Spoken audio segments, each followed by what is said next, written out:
Okay. Yan. Kamusta naman kayo? Ayan. Nagbabaga pa rin ba yung mga puso niyo hanggang ngayon after ng Easter encounter? Yes or no? Hello? So yan. I was asking kung nagbabaga pa rin ba yung mga puso niyo after ng iin natin. So, mainit pa rin ba yung puso nyo gaya ng init ng panahon ngayon? Balita ko, ilang araw na suspended yung klase nyo, lalo na yung sa mga taga-Balaran dyan. So, yan, buti pa kayo, no? Heat-proof kasi kami, kaya may pasok pa rin kami. So, bago ko magsimula, I want to congratulate yung mga pasok sa with honors and with high honors. Yan. Also sa mga hindi nakapasok pero nag-e-effort and nagko-comply. Sadyang kinulangan talaga. Yan. Congratulations po. Palakpakan naman natin sila. So, to begin with, sana naintindihan niyo yung gospel. So, huwag niyo nang tanongin kung bakit ayan yung gospel sa guidelines ko. So, dyan, nag-time-lapse talaga yung utak ko nung time na yun. So, sabay yung deadlines sa exam din kasi. So, yeah. Will you also go away? So, sa passage na yon, merong dalawang katotohanan. Jesus is hard to follow, and Jesus is our only hope. So, Jesus is hard to follow, but it is worth it because He is our only hope. So, sabi sa verse 60, on hearing it, many of His disciples said, "This is a hard teaching. Who can accept it?" So, just for you to know, sa John chapter 6 kasi nakapaloob dun yung nag-multiply ng loaves and fishes si Jesus. So, feeding the 1,000 people. So, yung mga tao to, tinatawag ni John na Jews. Mga Hudyo. So, itong mga Hudyo na to, nagbubulungan sila ng other stuff in that verse. Like sa verse 41, nagbubulungan sila about kay Jesus dahil sabi niya, "Ako ang tinapay na bumaba sa langit." And then, sa verse 52, nagtalo-talo ang mga Hudyo kasi nga, paano daw mabibigay sa kanila ni Jesus ang kanyang laman para makain nila? So how could Jesus' listeners believe that He, the son of Joseph, had come from God? And today, how can we believe that we need the Eucharist? So Jesus explained to the disciple and to us that He is the bread of life. So, si Jesus ang ticket natin. Ang entry pass to heaven. So, sino yung may gusto ng ticket na yan? Wala. Ayaw nila. Yan. So, Jesus is the only thing that can fulfill us. At siya lang yung makakapagbigay sa atin ng eternal life. Kailangan natin maging tunay na mausisa at kung ano ang dapat malaman at mas kilalanin si Jesus para mahanap siya. So sabi sa Jeremiah 29 verse 13, "You will seek me and find me when you seek me with all your heart." So kung hindi natin siya hanapin ng buong puso, hindi natin siya maintindihan. Hindi natin siya mahanap. In verse 60, yung bulong-bulungan ay umabot sa mga disipulo. So, pag narinig kasi natin yung disciple, iniisip agad natin yung 12 disciples, di ba? But actually, John's gonna distinguish between this larger group of disciples. So, yung mga tao sumunod sa kanya, tinatawag nilang disciples. Ang lumalabas, usually lumalabas na malaking group of people na meron silang developed na affection with Jesus. So, na-consider na sila ay followers. Well, yun naman talaga yung iniisip natin pag sinabing disciple ang pagsunod. And now, on hearing it, many of His disciples said, "This is a hard teaching. who can accept it, who can listen to it. Yung word na hard doesn't mean na mahirap intindihin, na sobrang complicated. It means that it is harsh or offensive. So hindi nila sinasabi na, ay ang hirap intindihin, ay sobrang complex naman. Hindi. Ang ibig nilang sabihin is, this is offensive, this is harsh, I don't like it. So lagi natin naririnig na, we don't like it, and we say as well, I don't understand. So hindi ko to gusto, hindi ko to naiintindihan. But a lot of times, naiintindihan naman talaga natin, it's just we don't like it. A lot of people are asking, why did it happen? Why her? Why this? And a lot of more. With that, they began to lose their faith. We choose to decide on our own, but we should take into considerations what God has made for us. So gaya ng may nagtanong, sabi niya, what if namatay ka? Tapos dumiretso ka sa langit. And then sa langit, syempre makukuha mo lahat. Lahat ng iniisip mo, lahat ng kagustuhan mo nandun, lahat ng masasarap na pagkain, yung mga family mo or friends mo na namatay, makikita mo ulit sila, magkakaroon ulit kayo ng reconnection, andun yung perfect weather, hindi aabot ng 40 degrees yung yung init doon, hindi hindi babaha, and then lahat yun makukuha mo. Pero, walang Diyos. Wala dun si Lord. Wala siya dun. Now, do you want it? So, in reality, yung iba, syempre, magsabi nila, oo, mukhang magiging okay naman kung ganun kasi nandun naman na lahat. Pero what Jesus is saying is too hard and the moment's gonna come when you're gonna walk away. Kasi Jesus isn't okay with that. Hindi siya okay sa ganun. Hindi niya gusto na makukuha mo lahat ng gusto mo, na makikita mo lahat ng gusto mo makita. But He wants to be what meets your needs. Gusto niya maging tinapay ng buhay that you feed on. Ang gusto niya, siya yung magsusustain at magpupuno ng strength mo. He wants to be your everything. And if you don't want that, you probably walk away from Jesus. So in verse 66, many of His disciples turned back, and many of them no longer walk with Him. It's like, Jesus, I want to follow you if I stay healthy. If yung buhay ko patuloy na magiging komportable. If. But God, if you don't, I might be out. There are times na nahihirapan din ako sa kagustuhan ni Lord para sa akin. So may mga pagkakataon na nahihirapan ako sa kagustuhan ng Diyos laban sa kagustuhan ko. O sa plano ko, laban sa plano niya. So may mga bagay na hindi ko naiintindihan kung bakit nangyayari ito, kung bakit ako umiiyak, kung bakit ako nasasaktan, kung bakit ko nararanasan yun.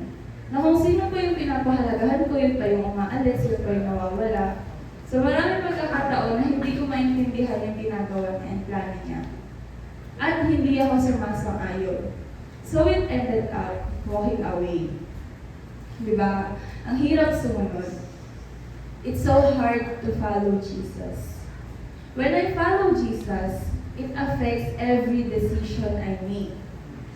Kailangan kong maging selfless. Kailangan kong mag-sacrifice ng oras sa pag-attend sa VD kahit pagod ako galing school.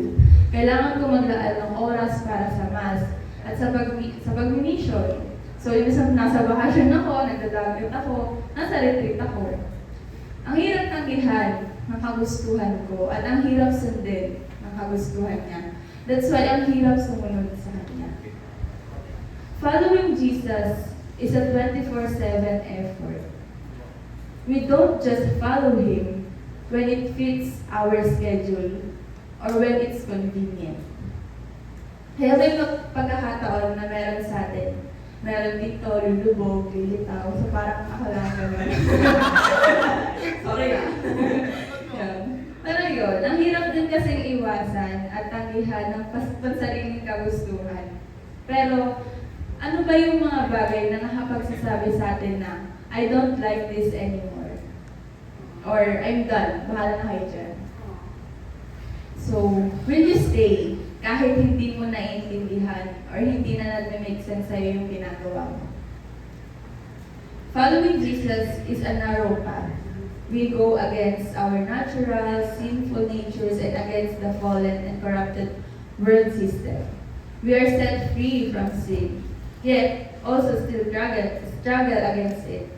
So Romans 7:15, what I do not understand. For I do not to do what I want, but I do what I hate. We are self-centered people. So how willing are we to sacrifice to follow Him, obey His commandments, be holy because He is holy? Sometimes, we don't act transparent enough with Jesus. Pero kailangan natin maintindihan na we come to our relationship with Jesus with a bias and opinion of our own that cause separate from God. And what we do as we walk with God and walk with Jesus is to learn to break down the barrier between our opinion and God's opinion. Na matutunan natin na sirain yung harang between sa opinion natin, at sa opinion ni Lord. And matutunan na be less offended by Him, but rather learn from Him to recognize that He knows better than we do. He can see the bigger picture and we can. So imagine, parang I was wearing a blindfold. Pa-next po. Sorry. Ayan. So isipin niyo, I was wearing a blindfold and meron isang dragon na nasa tabi ko. And since hindi ko yung nakikita kasi nga naka-blindfold, malamang paano ka makikita kung gaano ba kalaki yung dragon. So pinakikiramdaman ko lang, ini-imagine ko lang, gano'n, kung gaano siya kalaki. But God says what the dragon really looks like. He gives a vision kung ano itsura ng dragon.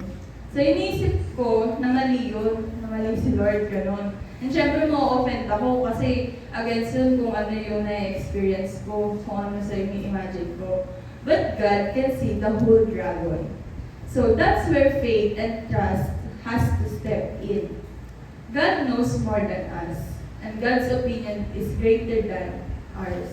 We must live into His understanding on our own. Jesus doesn't let things happen. Madalas lahat ng nararanasan natin na masama is fruit siya ng katangahan natin. Yes, totoo naman. But God writes straight with our crooked lines and makes something beautiful out of that bad experience. It is for our sake, for He knows that what is best for us. He knew it all before it happened. So life may seem wrong, but we need to understand that everything is God's will. We should believe in all His plans. We are His lovely creatures and we need to trust His ways. So in verse 67, Jesus is our only hope. Tinanong niya yung 12 disciples, sabi niya, at kayo, gusto niyo rin bang umalis? Pero ang sabi ni Peter, to whom shall we go? You have the words of eternal life, and we have believed and have come to know that you are the Holy One of God. So ito yung tinatanong ko, saan pa ba ako pupunta? Saan ko pa ba mahahanap ang buhay? Ikaw na yan, Lord, enough ka na for me. You speak the word of eternal life. To whom shall we go? So here's the thing. You will go somewhere. Nobody's heart is neutral. Pupunta ka in somewhere. You're looking for something. So saan ka pupunta? Ano ang hahanapin mo? Sa ano hahanapin mo? Yung buhay mo sa pera? Sa social status? Hanapin mo sa power ng positive thinking? Saan mo hanapin yun? Kasi nga, di ba maghahanap ka somewhere? So sabi ni Saint Teresa of Avila, solo Dios basta. only God is enough.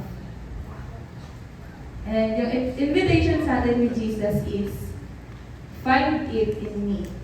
I'm your only hope. So Jesus came and He said, you could never be good enough. You have to look me. I am the only one who's good enough. Sabi ni Peter, di ba? Nasa yung salitang nagbibigay ng buhay na walang hanggan. It's like hindi lang nagbibigay si Jesus sa atin ng advices, moral tips para lang ma-improve natin yung buhay natin. Kasi nasasabi siya ng totoo. Jesus, you are speaking the truth. Bakit? Kasi in verse 69, we now believe and know that you are the Holy One of God. Holy means unique. At sinasabi niya, Jesus, there's nobody else like you. You're not one path of many. You're the path. You are the way. Always remember that it is the Spirit that gives life, not the flesh. And I'm inviting you to not present yourself as a perfect Jesus. If you're lacking your faith, Jesus will work with us about it. Iwasan natin na i-present sa Kanya yung concept na we are so strong in our faith when we really don't feel it that way. Na hindi naman ganun talaga yung nararamdaman natin. So trust Him kahit hindi natin naintindihan. Magtiwala tayo sa Kanya. So meron yung verse sa Ephesians yung about siya sa how there's a darkness within each other and every one of us, there's light. We are all have light within us. So meron tayong light sa puso natin. Pero nandun pa rin yung darkness. And the only way that we can turn that darkness into light is bringing it to the light. Lagyan natin muli ng ilaw yung parte na madidilim at lagyan natin ng ilaw ang iba. Hindi dahil branded sa kanila. So, at para mangyari yun, we need to communicate always with Him. To be transparent. To find Jesus, the love, the joy, the hope, and the peace. Advent, the peace. So, life is made up of many big and small choices. At para mapili natin kung ano ang best choice, we need to have the belief of Simon Peter that Jesus speaks the word of eternal life. Kailangan natin punuin ang buhay natin with the word of Jesus and share it to others. Now, are you willing to come Him open hands and say, Jesus, I'm gonna follow you no matter what? Kaya mo bang magpatuloy kahit ayaw na ng karamihan ng friends mo? Kaya mo ba kahit dalawa na lang